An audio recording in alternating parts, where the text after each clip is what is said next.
lovers, I haven't filmed a bookish video in a while, so I'm so excited to just sit down and chat books with you. Yeah, I'm so excited because it was my birthday, and birthday in my world means new books. Because I am in Bangkok, far away from friends and family, I had money to go and spend on books, which was so lucky. I'm so grateful, and yeah, super exciting. I also bought myself some books for my birthday. I also went to a book sale, which made the money go a lot further because books are expensive in Bangkok. Yeah, let's just get into it. Let's talk about what books I bought. I'm so excited. Okay, so first up we have this lovely edition of Mansfield Park by Jane Austen. And this is the only Jane Austen book I haven't read. I feel excited to read this, but I also feel really sad because once I've read this, I will never get to read a Jane Austen novel for the first time again. It will always be a reread. But I am excited because it sounds like a good story. It is about, and this is just what I think it's about. As with all of these books, I'm just going off what I've read on Goodreads, conversations I've had over the years, what I've seen in bookstores, different reviews I've seen on Instagram. So these are all just like what I think the books are about. I might be wrong because I've not read them. So I think this is about this girl who like grows up in poverty, but then she moves to live with her cousins who are very rich and ends up being brought up by them. And she is obviously very different from them because her whole upbringing has been different. I think this is very much like Jane Austen's classic themes of social mobility and how we view different social classes. It is a romance. I love the way Jane Austen writes romance. I really like the way Jane Austen develops her characters, and I'm just thinking, but from that storyline, the way the character develops from going from such different backgrounds, I don't know, I think that could be quite interesting, and she might be able to do that quite well in this one.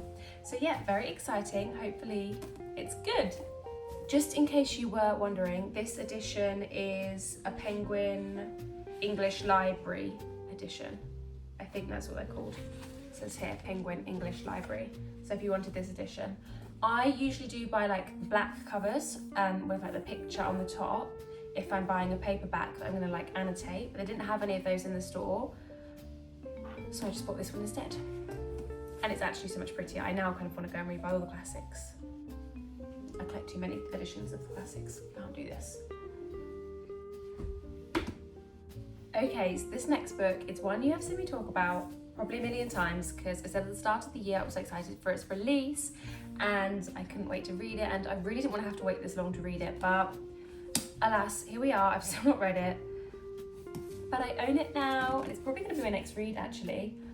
It is Great Big Beautiful Life by Emily Henry. It came out in April. I got the American cover. I've never had an American cover of an Emily Henry book before, but it was cheaper than the English cover in Thailand. So yeah, also it's so cool that being in Bangkok I get to choose between the English and American cover for a lot of books. So fun.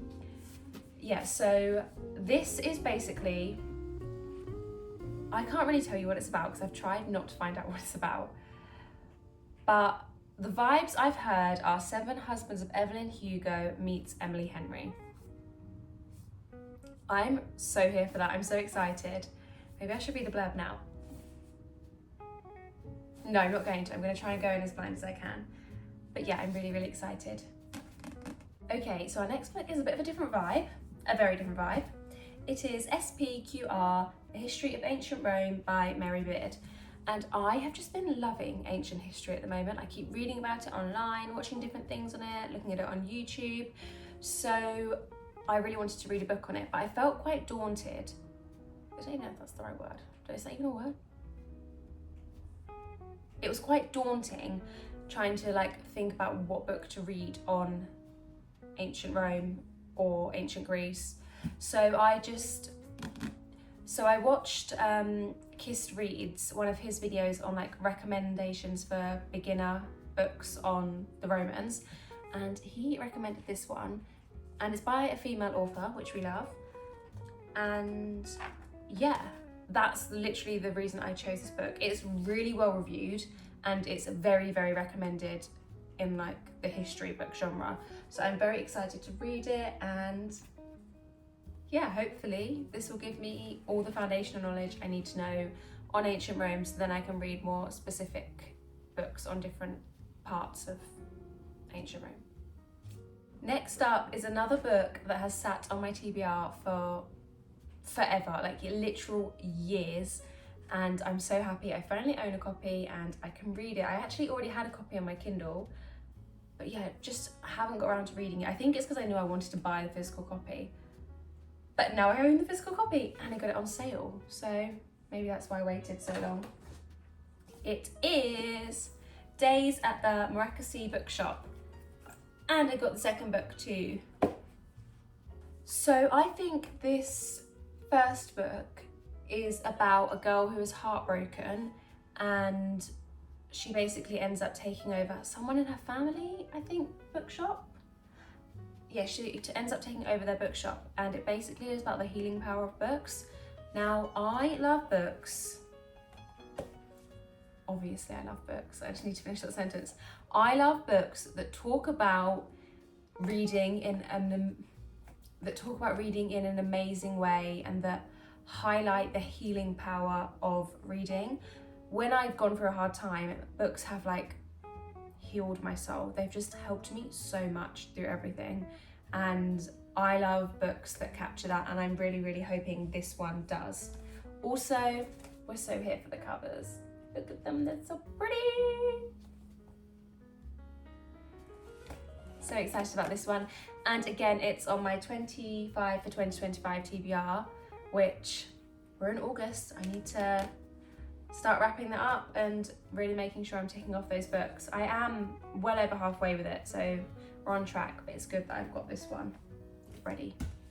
We are racing through these books, so let's see what we've got next. It is Home Front by Christian Hannah, and let me tell you, when I saw a Christian Hannah book on sale at the book fair, I ran towards it. I literally was like, yes please. If there is a Christian Hannah book that I haven't read, it is automatically on my TBR, because I just love her writing so much. She's so talented, and she just writes about history in such a lovely, lovely way. That doesn't mean the books are lovely, because they make you cry a lot, but I just think she has such an incredible ability to reflect on the human experience of things. This book is about a couple going through marital issues, and they have children, and basically there is a war, and Jolene, the female from this couple, she ends up going off to war, and I think that's quite an interesting take already, that they are a heterosexual couple and it is the girl that goes off to war, not the man. I like that, it's just different, and yeah, it's just how that has a further impact on their marriage. And it sounds like another one of those books that brings this like broad topic of war and really shows us how it impacts people on an individual level, and how it impacts families, and how it's not just the soldiers that are impacted, but it filters down to all the people back home, their children, their partners, and everyone around them. And I really, really like that. I think that's what historical fiction does so well. It brings humanity into history. I'm currently reading All the Light We Cannot See, and yeah, that is doing that incredibly. So that's setting the standards pretty high. But yeah, I'm excited to read this one. And I was so lucky because The Great Alone was also there at the book sale, and I found this one too, so I could get that. This again, I think, is impacting on the power of war, but in a different way. This is about an American soldier in the Vietnamese-American War, but he was a prisoner of war and he's now home, and I think that's where the story starts from, and it's about how the war's changed him, and the family all moved to Alaska in the hopes that they can rebuild and try and fix their life. And then they face a lot of problems in being in the wilderness in Alaska. Yeah, I don't know. I don't really know how it's going to go. It's the same with Emily Henry. Like, the author has almost like proven themselves to me, in the sense that I have read so many of their works. I've loved so many of their works that I just want to read their books. I'm not that fussed about what the content is, because I trust them to take whatever plot and make it interesting and profound and amazing. And you know, authors can't always do that. That's too much of that to ask of them to get a 5-star book every time. But if they do well every time, yeah. I feel like I'm rambling now. I like Christian Hannah. I'm gonna read these books. They're both about the impact of war. Enough said. Our next book is such a different vibe.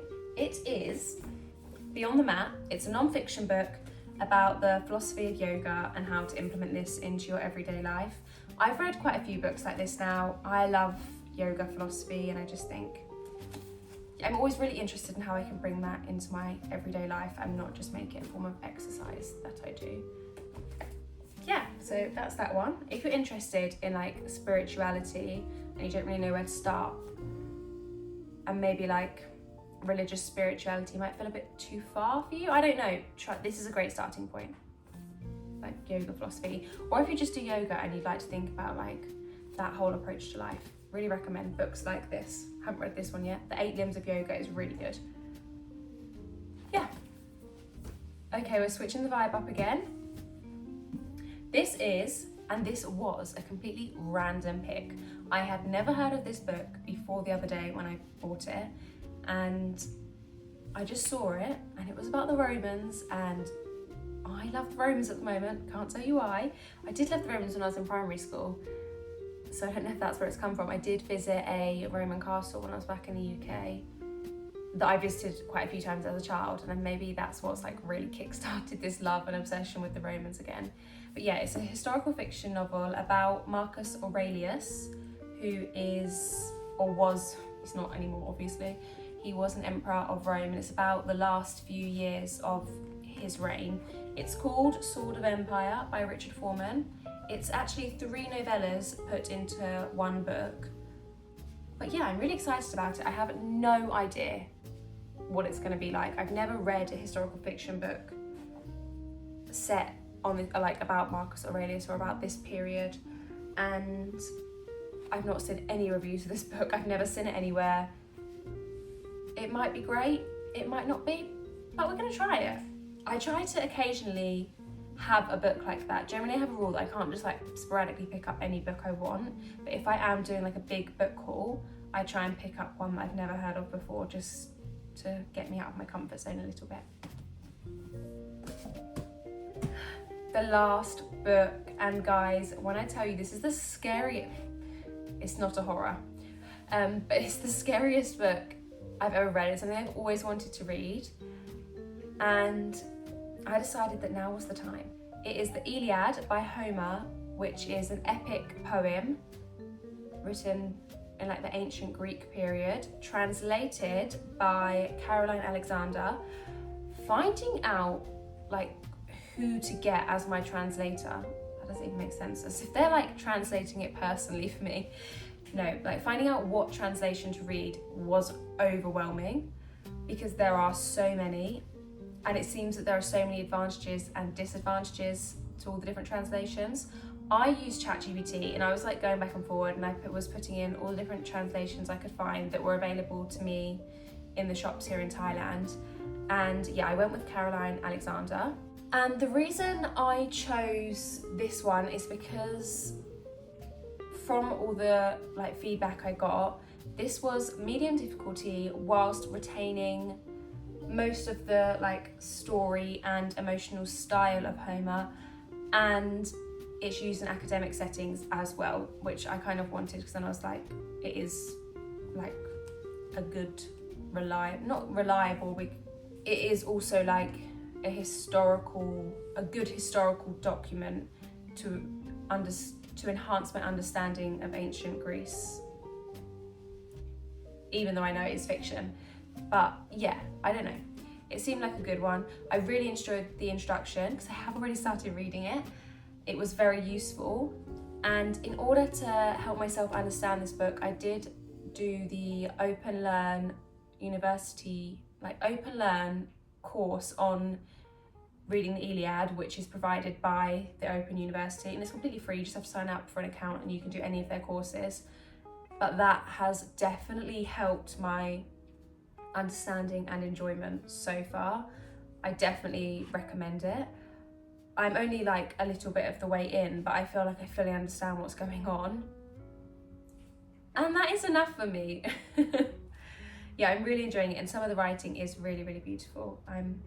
Considering how scared I was to read this book, I am like finding it very, very manageable. But I do think that is because I've done the course. So that is all the books I have bought for my birthday this year. I'm so excited. I do need to get some fantasy, and I have saved some money for that because I just can't find any fantasy books that I want. I really wanted some Robin Hobb. I want to start reading her, or I wanted to read some more J. Abercrombie, and I couldn't find any of either of their books of the ones that I wanted to read in the bookstore. So I'm just going to keep my eyes peeled for them. But yeah, other than that, no more book buying, like no more classics, no more literary fiction, no more historical fiction. That is it for now, apart from a couple of fantasy books. Because there's none here, I've got no fantasy books on my shelf. Oh. Here we are. Here is all the books I bought for my birthday. How sad, I've just like dented the cover of that. I'm gonna have to like, oh. Yay! Thank you so much for watching all the way to the end. Don't forget to like and subscribe if you'd like to see my thoughts on these books in coming videos. Yeah, I'll see you in the next one.